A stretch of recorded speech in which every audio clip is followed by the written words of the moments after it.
Hi, it's Hazel, and welcome to my channel, Hazel and Naka Design. This is really an impromptu video. I played hooky today, and I thought that you might be interested in what I did, especially since, of course, I didn't just take the day off. I managed to accomplish a few things. So right off the bat, I'll tell you that it is farm auction season. So last night when my husband said that there was a cultivator he was interested in looking at prior to the auction starting, I thought, well, I can tag along. But of course, the next thing I did was research whether there would be any thrift stores in the little towns that we would be driving through or beside. So luckily, there were a few, and they were, going to be open on a Tuesday. So, yeah. So, what I have here is a tote bag that I've had forever and a day. And the reason it's here is because this is sort of what I equipped myself with. Because I think that quite often we can accomplish a lot. Let's call it car crafting.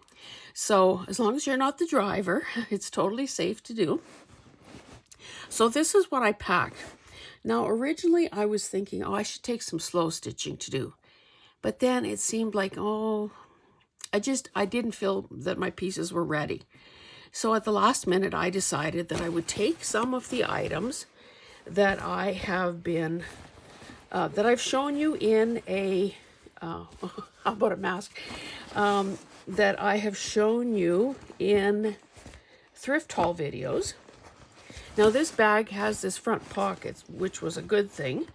Although in hindsight, I wish I would have packed a few small Ziploc bags or some safety pins or some elastic bands or something to kind of hold things together a bit.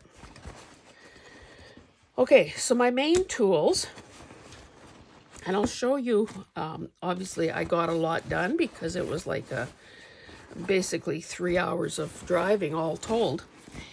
So I did take a small pair of scissors, a seam ripper, and a larger pair of scissors for fabric. And because taking garments apart is, slow and tedious, I thought, well, it's kind of the perfect thing to do in a car. I also had one of those kitchen catcher type bags for garbage. Oh, let me tell you, and you absolutely must wear a black sweatshirt, because as the strings and the fuzz and the lint all stick to it, it sort of, you get that sort of tarred and feather look. I literally had to shake myself off and, kind of make myself halfway presentable to go into those thrift stores. Now, if you have ever done this, I should move this bag out of the way for the time being. You know that depending on the composition of the fabric, it can be very staticky, very, a lot of these kind of wispy threads. And that was my, it was a sort of a fleece type, jacket. So I'm not wearing it now, but trust me, it's going straight to the wash because I looked like I needed to be plucked. So this, if you may remember seeing this, it was a little girl's dress with this ombre lace overlay. So this is the skirt part. And because, I had no place to go and all the time to get there, I maybe did a bit of a better job with this than some of the things I've taken apart.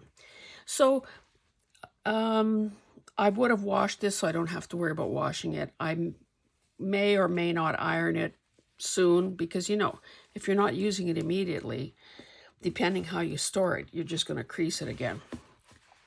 It had this little crinoline type stuff. Again, this is where you know, a safety pin. I should cut these guys off. I'm not quite sure. I think I did some tearing here, and I didn't rip every single stitch.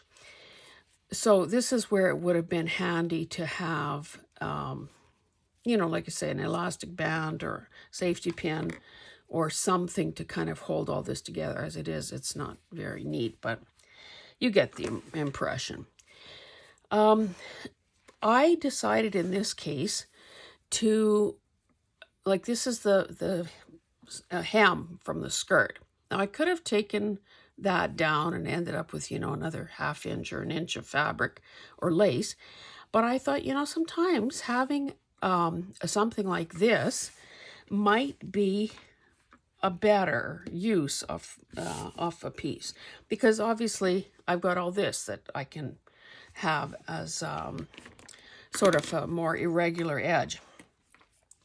This could easily be used. Now, if I had something to show you, okay, pretend this was a pocket. I could glue that at the back of it. I'd have this little flange here of lace that could be glued onto there, and it looks like a finished edge because it is a finished edge, and it would be fine. And that's the reason why I left that little bit extra. Because initially, sometimes I've cut it right along there, but then, you know, it kind of then becomes, and I mean, I still could, it then becomes perhaps a tie on a journal or something. This could also be, excuse me, treated like piping, where if we were, okay, let's reach for some other prop here.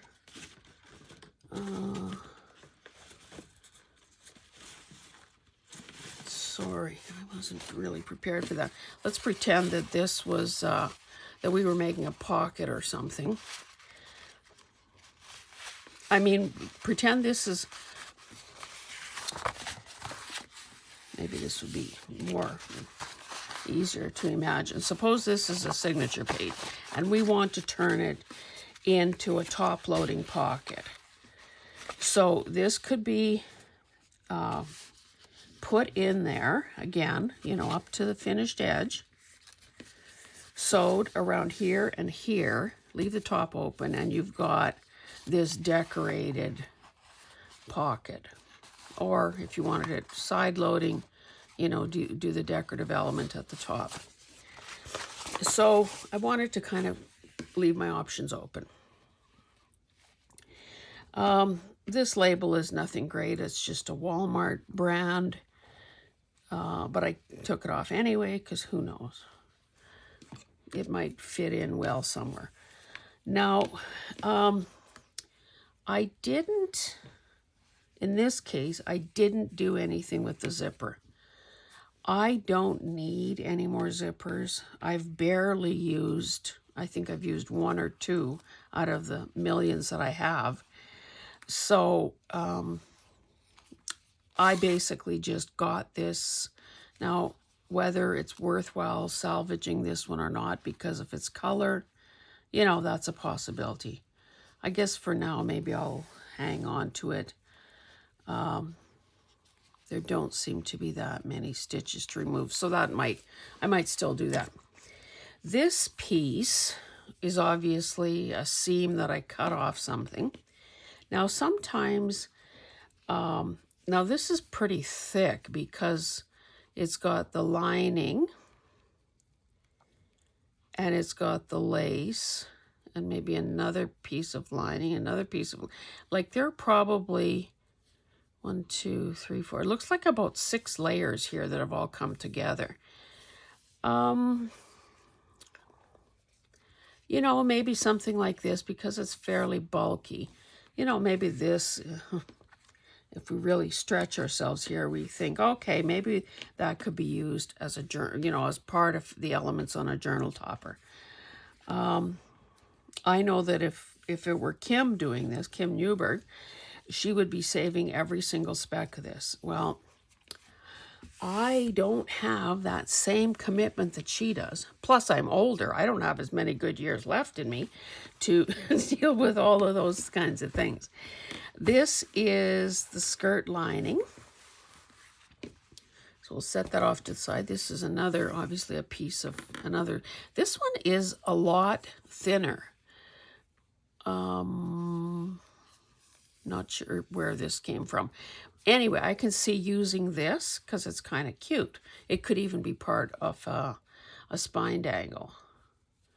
Like it's lightweight enough. I don't know, that just... Now, even though I did have a bag for garbage, I really didn't use it because, of course...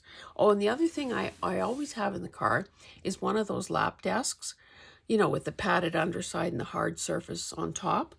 Because whether I'm reading or, you know, fussy cutting or ripping seams, it's nice to have a surface to sort of spread out on, and also to, you know, keep the work at a more ergonomic level. Here's another piece of lining. Now, I guess this is where the crinoline part would have been attached to it. So I'll set that aside. And then I, in just the nick of time, stopped myself from taking this bodice apart any further. So this is obviously how it would look if the garment was opened up. So I'm thinking, why should I go through all that trouble when this is so beautiful on its own? Why not use this as it is? So for instance, on these, well, it doesn't matter which piece, I guess. Just, okay, it's sewn there. Well, this one I took apart. That side I took apart. And, oh, I'm not sure why there are 3 layers here. I could remove this back part and, well, pretend that back part is gone. Square this off, and I've got a really beautiful, you know, maybe side pocket. I could also, or if I kept this 3rd layer, I could, let's just find something else here. I mean, pretend that this is cardstock. Stick something in there for a little, give it a little body. And then, obviously, sew around it. Now that has actually, because this is black, let's just find a white piece of something. Like that really changed the overall color. Pretend this is cardstock. Sew around the 4 sides. It can be a belly band, it can be a side pocket, it can be whatever I want. So I was glad that I realized that before I did any unnecessary work, because honestly, that was part of the appeal of this dress, is that it had this lace overlay. And of course, you know, you work around whatever shape it is. And again, because it was a little kid dress, there's not all that much there to worry about. Okay, so that was garment 1, and the first thing I started. Another thing, and I don't think I've ever shown this to you in a thrift haul. At one point, I bid, this was an auction purchase. I bid on this. I bid on a lot that included this. And somehow, for some reason, it just makes me smile. Do you remember when these purses were in? Now, obviously, you can see it. I did do most of the deconstruction. There's the other handle. There's the lint and the fuzz and the threads. But I wanted you to see what this was like in its natural state. I kind of started taking it apart from both ends. I see there's a stain on the lining. Let me just quickly do this last 1.5 or 2 inches here, and then we can get a better idea for what we actually have here.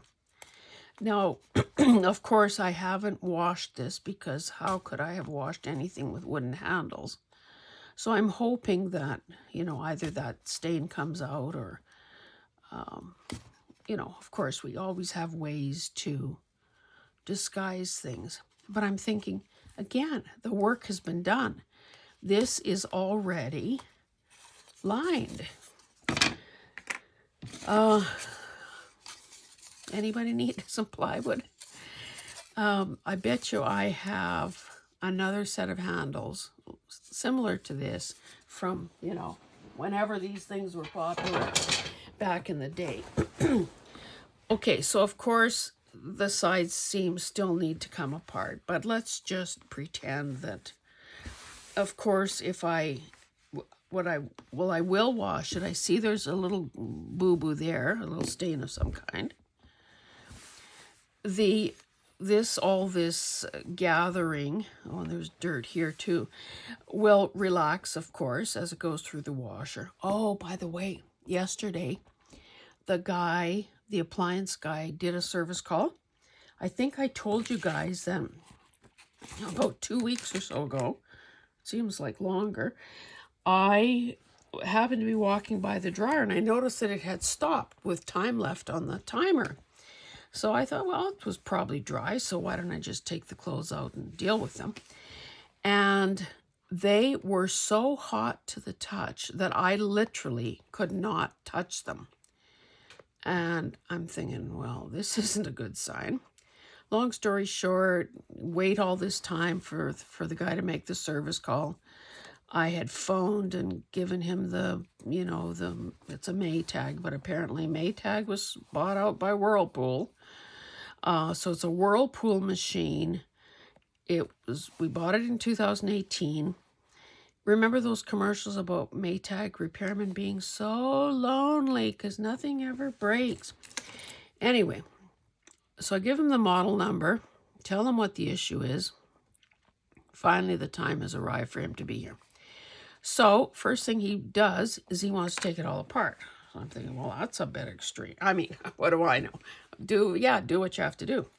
Anyway, an hour and a half later, and $567 later, it was fixed. So the heating element had, I guess through vibration or whatever, although I never thought, washers vibrate more than dryers do. Anyway, at one point, this thing had the heating element, which is like a little coil, because I watched all of this, kind of came loose, touched the metal part, and arced out, which meant that he had sort of fried. And so, and there was one, and it also, when he did his little tests and put his little machines on there to test one thing and another, he also found that the airflow was restricted. So, and there is a big stain there. Maybe this isn't so ready to use. Let's see if this is sewn together, or can we pull it apart?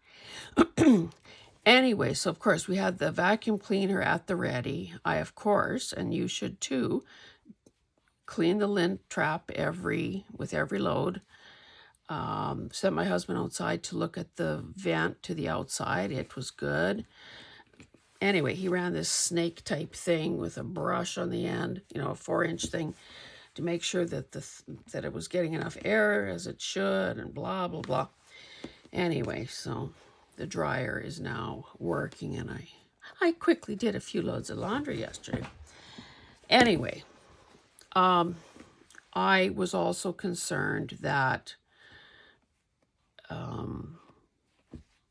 or not concerned, I was curious whether or not it was operator error. Like, had I done something wrong?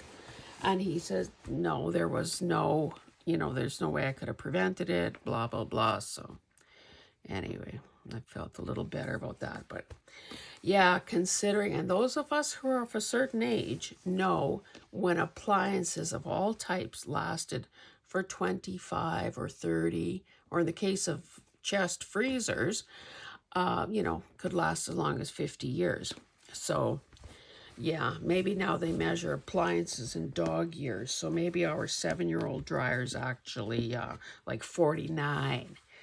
Anyway, okay, so I'm sure that at some point in the future, you'll probably see this again. I just thought it seemed kind of old-timey. It's kind of, I don't know, can you see the texture? I want to call that like a waffle type thing. I don't know if that's the right word or not, but anyway, so I got that done as well. I'll show you what I didn't get to. I don't even know if you saw this. I thrifted this cushion cover. Okay, I should have warned you to cover your eyes or get your sunglasses on or something. So all of these little squares, I'd say they're 1/2 inch square, they are in fact copper colored sequins. So you know very well what I'm going to do. I'm going to remove everyone. And it looks like they've kind of been sewn on with invisible threads. So this probably wouldn't have been a good job to do in the car, because sure as heck, I would have lost some in the car. I think I did pack one tiny little bag that I thought, okay, I'll put the sequins in the bag as I remove them. But so I'm so excited. I'll be so glad to have these off here. So you can just pet your cushion cover. These guys eat hardly nothing at all. Oh, that was poor grammar. They hardly eat anything at all. So you can have a pet like this. Anyway, can you imagine how beautiful these would be sewn on the right kind of snippet roll? Or, you know, other thing that needs a bit of sparkle and shine. So I will do that at home. So the final thing I wanted to show you, and you may remember seeing this dress. Well, let me show you. This was the skirt.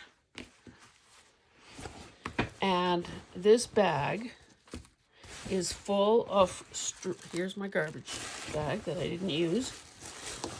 This bag is full of threads and lint and so on. So I'm going to have to deal with that. It did help that I had this front pocket where I could keep my tools separate. Okay, so what have we got here? Similar to the first dress, we've got this lining. So basically I just had rolled that up. The first thing I did was cut off these two satiny tie belts. Don't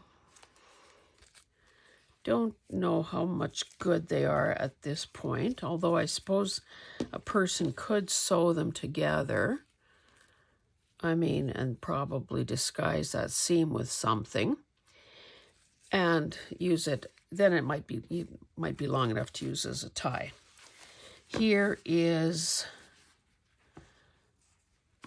a more satin lining.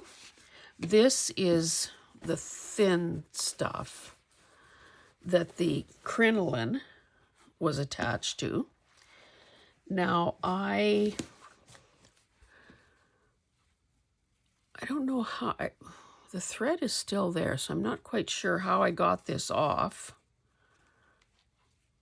There must have been 2 stitching lines, because there is a stitching line that's still keeping it gathered somewhat, but yet it is separated from the satin part. So that's good, because sometimes having that wee bit of gathering is a good thing. This zipper I managed to salvage. Didn't finish plucking all the threads off though. The nice thing about kids' clothing is, of course, that their zippers are also shorter. So, you know, a more reasonable length to use in a journal. I need to actually revisit that idea that I did years ago. I might have done it during the 100-day project. Because, you know, when you've got to come up with 100 ideas, you're kind of scrambling. Okay, so I thought, and I have to admit, I'm not a procrastinator, but I was procrastinating tackling this dress because it was, and I guess you'll see that, I mean, it's beautiful, and now that even the gathering is gone here from this skirt. Oh, by the way, between static and chapped skin, sometimes you can't extricate yourself from the threads. But, I mean, this is so cute and so ready to use. Like, I can see, you know, cutting. Okay, so these guys, these 4.5 flowers are all together because I just kept the ribbon going, if you can see that. But there's a space here where that could be cut around. These guys, let's see, 1, 2, 3, 4. Oh, this is a much bigger section. So, you know, the possibilities are there for, I mean, there's lots to use here. And in fact, let me just see if I can measure this against my board here. Can't even see the numbers. And I have to say, surprisingly few sequins were harmed in the making of this video. Okay, so this is basically 45 inches. So lots there. You know, this could even, if I kept it intact, it could even be a journal cover, for heaven's sakes. Or, well, I mean, more than one. Okay. That's, oh, the reason, 24 months. So you can see it was pretty tiny. Let me just, well, I need to obviously save that tag. You probably can't read it, but it says Cinderella. This, it had this tiny little, almost like a tuxedo, you know, waistband. So again, this is the problem part here, and the stuff that you almost can't get rid of. I thought Kim had a good idea for it, but I'll be darned if I can remember. It might have been one of those lint roller things that you can kind of just... Anyway, I need to ask her. So this could obviously... Okay, what can we do with this? It is 10... It's 11 inches. So that could be like page edging or something.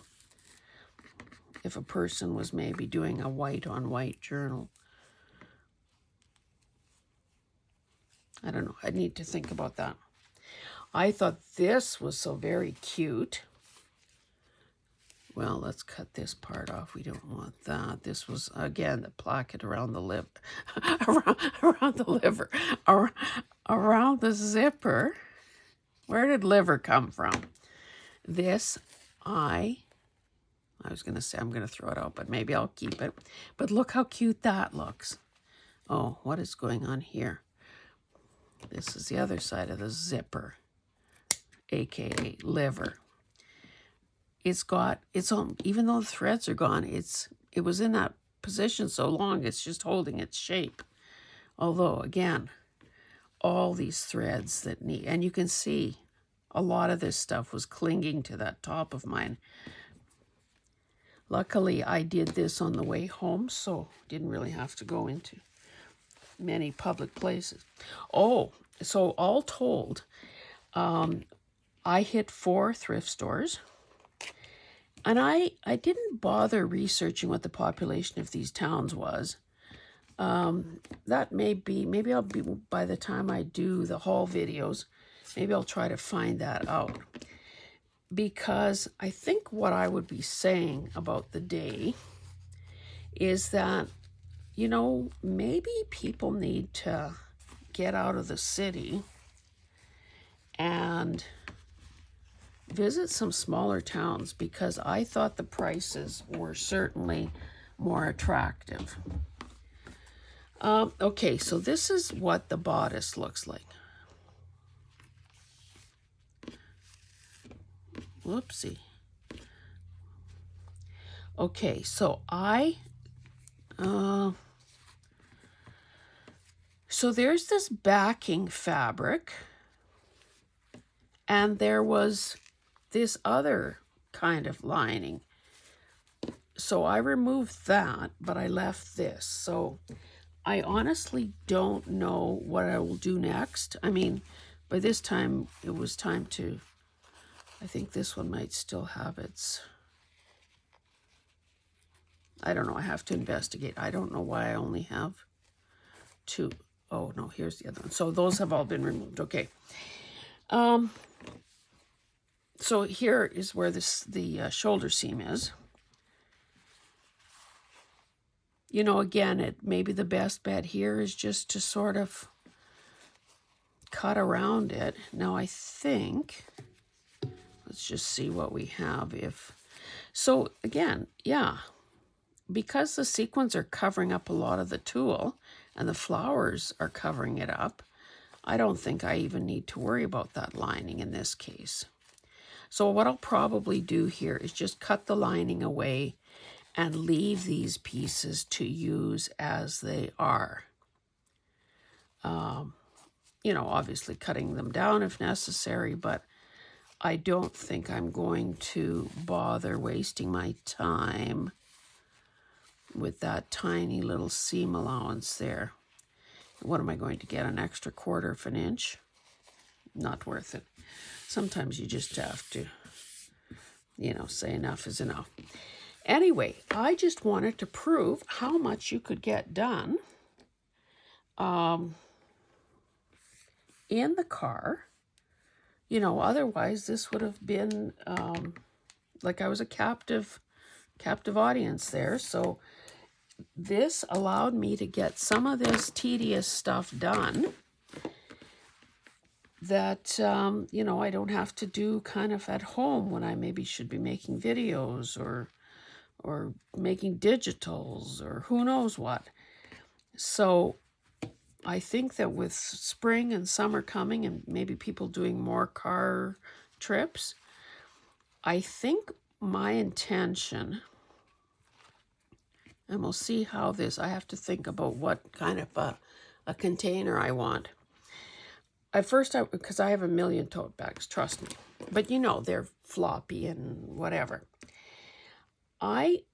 Today, as I was thinking about crafting in the car or crafting on location somewhere, like for instance, last week when I was at the hotel,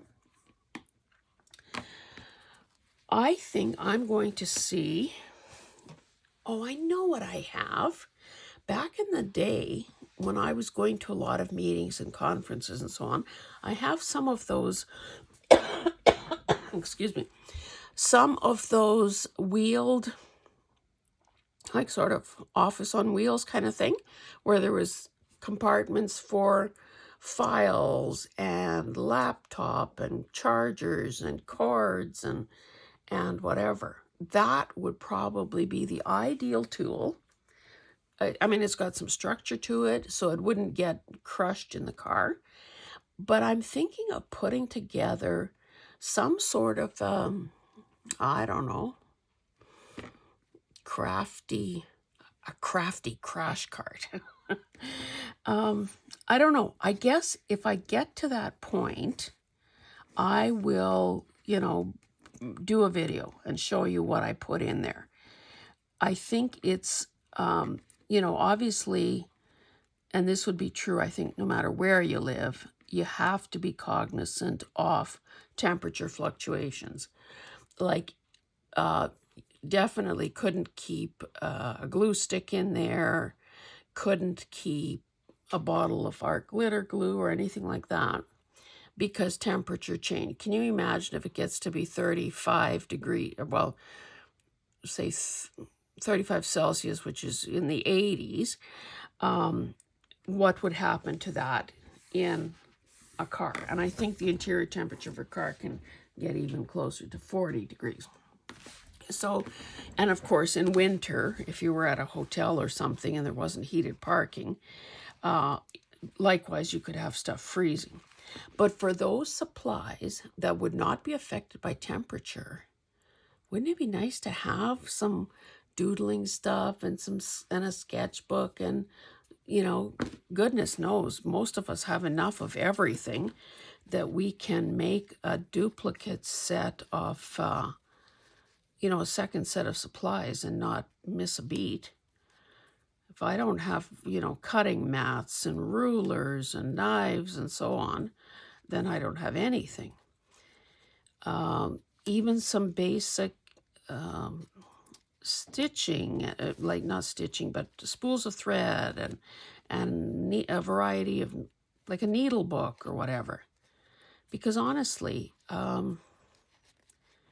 sometimes the hardest part of leaving is that packing, and inevitably you forget something.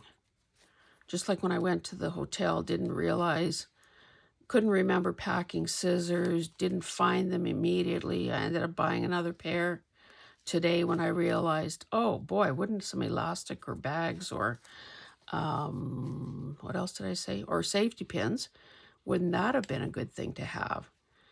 You know, those things I've got millions of. I can keep you know, like a cosmetic bag or something with a bunch of those items in there. Same thing with clamps and so on.